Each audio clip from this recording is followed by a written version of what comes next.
I've watched you fight a couple of times. I know you personally. We have the same friends. Yep. I've watched you grow up right in front of our eyes. Me as a person, as a man, I'm a little bit older than you. I'm 38 years old. So I watched you grow up as a fighter. And like Anthony was saying, you've been in so many different weight classes. So many different weight Yeah. classes. I've seen you really, really thin, and I've seen you pretty big and broad. You're When You were looking about like to a say Bill fat. Jerry You were Dillon. no about to say broad, fat. no, I wouldn't say fat. No, Husky? I've never seen him. I've never seen him husky or fat. I carry a little Yeah, like the that's how I tire am. region, you know. That's how I am. I Everybody else. might. Go ahead, Ryan. I'm sorry. Nah, that was done. No, because I will tell you this. When I go out and I ask people how much do you think I weigh, and I tell them I'm 215 pounds, they say where? Because I don't know where. You look like you're 180, 185. I hold my weight pretty well. Yeah, I But usually ask that yeah. question just to see if they have the balls to answer that. But honestly, muscle weighs more than fat, buddy. okay, I got both. Yeah, So we're exactly. this chair is in trouble. We got another show before sitting on a steel folding chair over here. But Ryan, when you look at, and you said you're right now in kickboxing, and I don't know what your dreams and admirations are as a fighter. Are you doing this just because you love it, or are you planning to move forward with it as a professional? All right. This is like a broken down version of like what it was and what it is now. When I first started, I had violent, raw aggression that I was not in control of at all. I also had youth on my side. So what do I want? I wanted the fame. I wanted the fortune. I love to do it. It's always been my outlet. Things changed since I started. In 2014 was my first regulated contest. As the years have passed, life has taken its course. My mind doesn't operate the same. That aggression, truthfully, is no longer present. So why I do it now, I have a wife, I have a kid, I have a house. I do it because I love to do it. And wherever it'll take me, it takes me. Like more or less, it's one of those things where if I don't compete within a month to 3 months, I start getting a little wacky in everywhere else in life. It really like brings like the balance. Well, you're wacky anyways. You don't need to. You don't need to go anywhere or do anything. You're a wacky person anyways. So Did you ever see him flip Yeah, off the cameras yeah. in the middle of the fight? yes, I have. Definitely. I've No I've question also about seen it, so. I've also seen him after the fight, after winning his fight, screaming at the other side of the cage because of one of the trainers on the other side said that he cheated or something like that. He was grabbing his eye or something like that. I remember that. It was a couple of years ago. I remember that. So I've seen it, and he was yelling back on the other side, right in the ring. There was no mic in the middle of the ring. You can hear Ryan on the other side of the wherever we were. Where were we? I forget where we were, but nevertheless, Ryan, you are a crazy fighter, and we all know that when you go into the ring or the octagon or whatever you call it, the cage, you're a different person. When you come out, you're a pretty straightforward, nice, down to earth person. Now, let me ask you this question: you look at all the fighters that come up and all the different fighters that you have fought over the years. And Yeah. some of the fighters that you've seen move forward in their careers in the UFC, Bellator, what fighter out of all the fighters that you have fought stood out or stands out the most? All right. There's two, and they're both from the Serra Longo camp. First is definitely James Gonzalez, who I won a split decision against my first fight with Triton. They were platinum gloves then. This was November 2014. My hardest fight of my career, by far. It was like insane. Definitely a great fight to watch. Platinum glove date. And then was my Bellator debut, Dennis Bazooka. That was a weird one for me, man. I was in shock before I made that walk. Like if you know me and you were there that night, when I made that walk, I wasn't myself. And that is nothing to take away from Dennis, because no matter what, I could always fight, whether I'm in that mindset or not. It was the fact that he was so further ahead and had such a true IQ and comfortability. Like I wasn't used to somebody being as calm as I usually am, kind of thing. And then obviously when the bell rung and shit went flying, I did good for the first minute, but then he caught me like I never been caught again. I didn't recover. So, those two have definitely got to be it. One of them's a champ. Gonzalez, and Dennis, I believe, is Ring of Combat featherweight champion. It's funny that you brought up your first Bellator match because a couple of weeks ago, I did bring up your Bellator fight. And I wasn't at Nassau Coliseum. I wasn't at the Coliseum, but I watched the fight on my computer because you could watch the Bellator pay-per-view on the computer.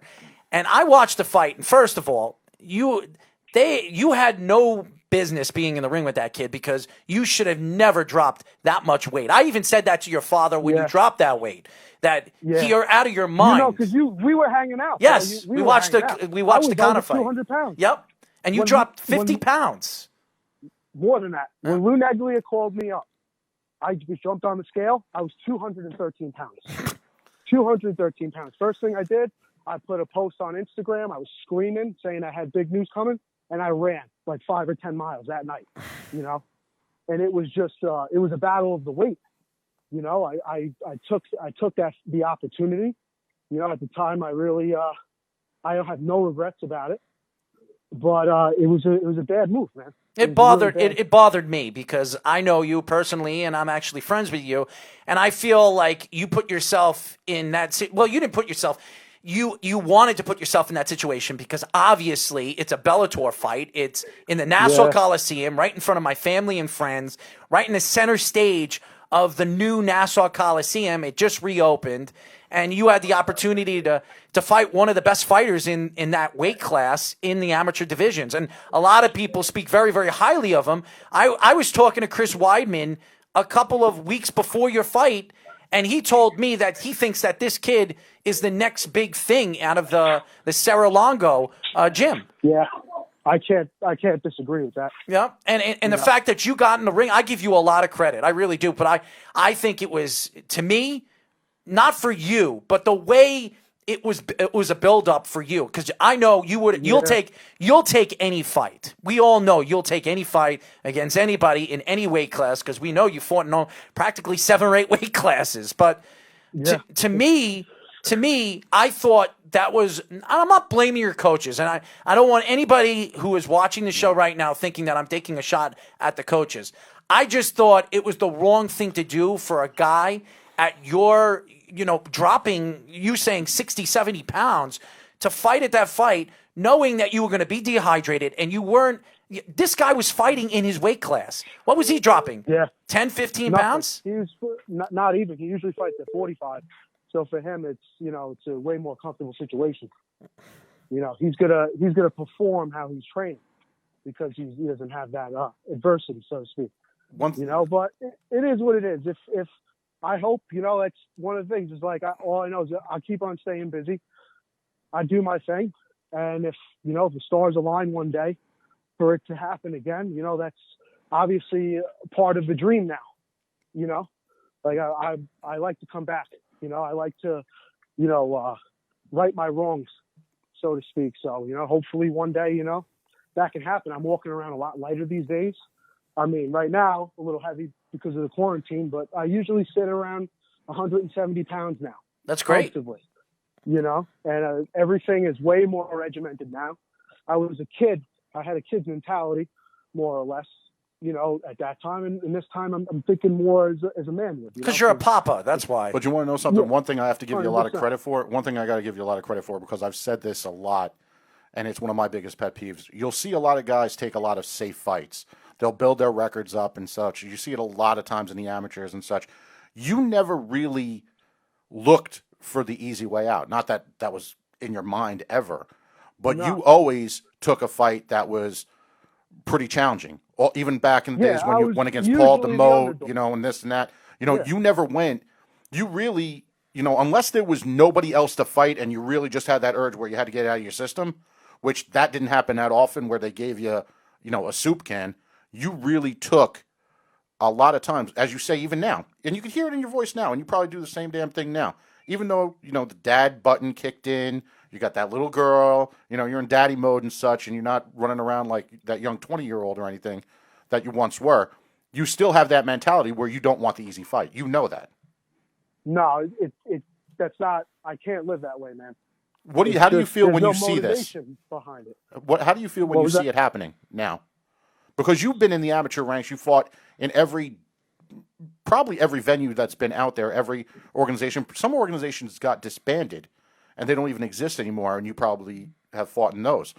And a lot of different ones. So how do you feel when you actually see a lot of these mismatches and such happening now in the amateur ranks when you go to the fights? Man, it kills me, bro. It kills me because, like, I'm, believe it or not, I'm a sensitive guy and I care about the well-being of people. And just to see how these promoters have no shame in putting an average Joe who might be a little bit athletic with high school or middle school wrestling in with somebody like Devin Works from my gym. You know, It's like you just sign this kid's death sentence. He'll never be the same again.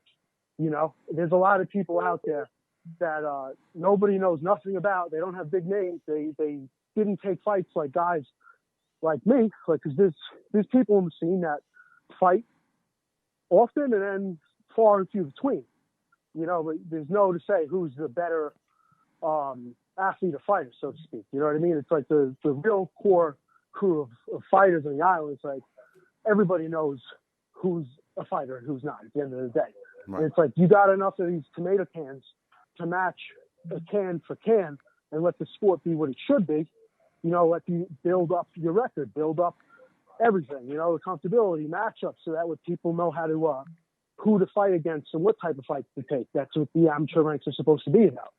Right. But, you know, you throw in a fish with a piranha, what's going to happen?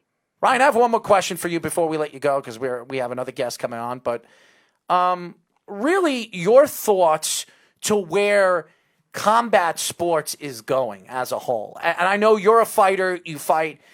You've boxed. You've kickboxed. You've done MMA. You've done Brazilian Jiu-Jitsu. You've done everything. Tournaments, all that other stuff. Where do you see combat sports going in the next 10 years? Because one of my topics after our next guest is where is MMA going, and is boxing taking over again? And I'm being serious because boxing has a lot of good young superstars coming up right now. And you say, oh, Jesus. You say, oh, Jesus.